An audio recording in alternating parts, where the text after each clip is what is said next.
What if everything you believe is a lie? What if the world around you, the one you navigate with such certainty, is nothing more than a fragile construction of your mind, a carefully orchestrated illusion?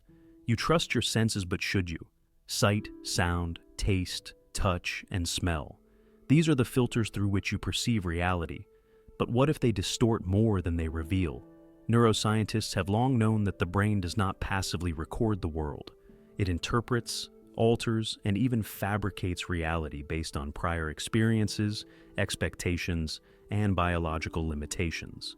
You do not see the world as it is. You see the world as your mind allows you to see it. Think about optical illusions, simple tricks that expose the cracks in your perception.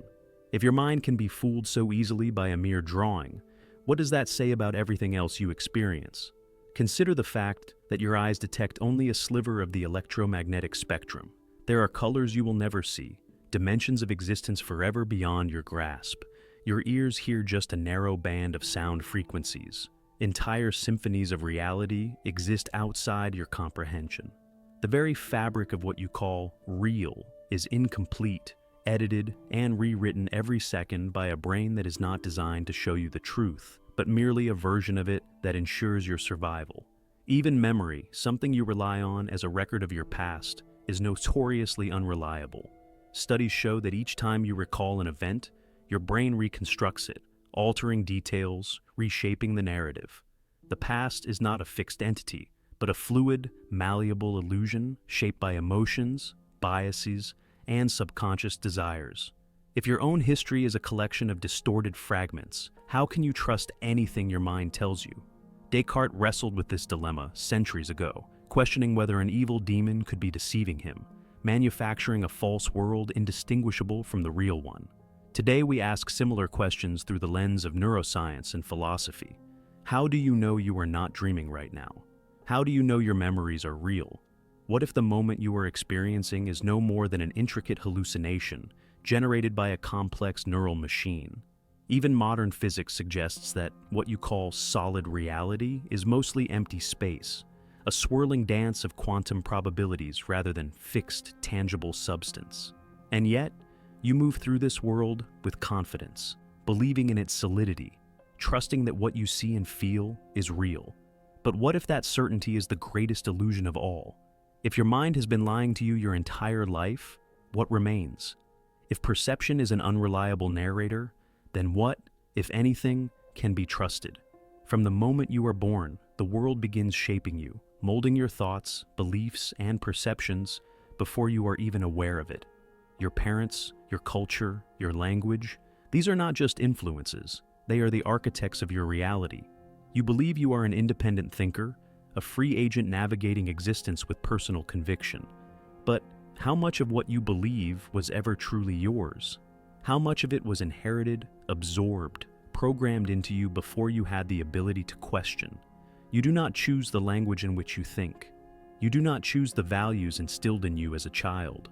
Before you could form opinions, society had already planted them inside you, dressing them up as truth. Every civilization builds its own version of reality, passing it down through generations as if it were absolute.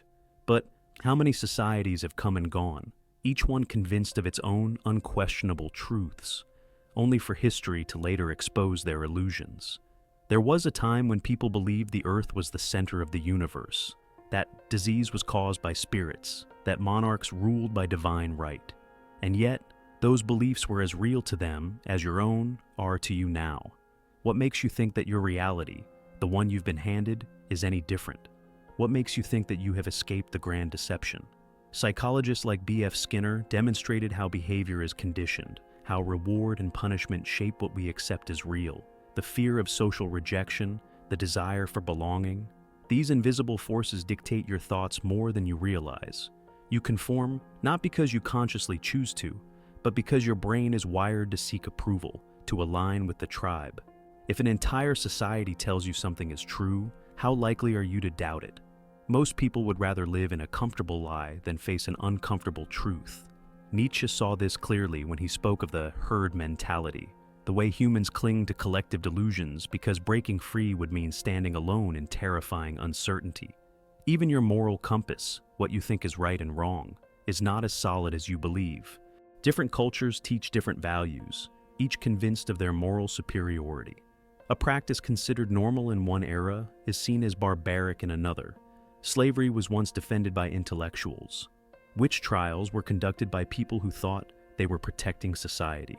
What does that say about your own convictions? If you had been born in a different time, a different place, you would be a different person, believing different things. How much of you is truly you, and how much is simply the echo of forces beyond your control? You think you are awake, but in reality, you are walking through a dream woven by history, society, and psychological conditioning. Every belief you hold, every truth you think is self-evident, has been placed there by something outside of you. If you had been raised in a different world, you would swear by a different truth. And if that is the case, what does that say about the nature of reality itself? If everything you believe is merely a product of your conditioning, how can you ever be certain that any of it is real? If knowledge is power, then uncertainty is weakness. And yet, the deeper you dive into the nature of reality, the more fragile knowledge becomes. How do you know anything at all? How do you distinguish truth from illusion when every tool at your disposal, your senses, your reasoning, your memory, is flawed, limited, and easily manipulated? The ancient skeptics knew this well. Pyrrho of Elis, the father of philosophical skepticism, believed that certainty was impossible, that all human beliefs were mere opinions with no foundation in absolute truth. Centuries later, Descartes would attempt to rebuild knowledge on an unshakable foundation, doubting everything except the one thing he could not deny, his own existence as a thinking being. But what does it mean to think when even thoughts can be deceptive? What if your mind, rather than being a tool for discovering truth, is simply a machine designed to create meaning where none exists? Neuroscience has uncovered disturbing facts about how your brain constructs reality. The world you see is not the world as it is. It is an internal simulation, a model your brain generates based on incomplete data. When you look at an object, your eyes do not capture every detail like a camera. They take in fragments and your brain fills in the gaps. What you see is not reality. It is an educated guess, a hallucination your mind refines through experience. Studies on split-brain patients reveal something even stranger. When the connection between the brain's hemispheres is severed, one side of the brain can act independently of the other, leading to cases where a person's left hand literally does not know what the right hand is doing. When asked to explain their own behavior, their conscious mind fabricates reasons, creating a false narrative rather than admitting ignorance. If the brain does this on a small scale, how often does it lie to you on a grand scale? Even memory, the foundation of personal identity, is unreliable. Psychological research has shown how easily memories can be implanted, altered, even erased. What you remember about your past is not a fixed recording, but a fluid, constantly rewritten story. False memories feel as real as true ones. Eyewitness testimonies, once considered the gold standard of truth, are now known to be riddled with errors. If your memories are malleable, if your brain rewrites the past without your awareness, what does that say about the self you believe in? Who are you if the very fabric of your identity is an ever-shifting illusion? Science, for all its achievements, has not escaped this uncertainty. Quantum physics reveals a universe that defies logic, where particles exist in multiple states at once, where observation itself changes reality. Time, once thought to be linear and absolute, is now understood as relative, flowing differently depending on speed and gravity. The deeper we look into the nature of existence, the less solid it becomes. Reality, at its core, is slippery, paradoxical, beyond full comprehension. We construct theories, we build models, we search for ultimate answers, but at every turn, we are met with the same inescapable truth. We do not know. We may never know. And yet, despite this uncertainty, you move forward. You live, you make decisions, you build a life on foundations that could crumble at any moment.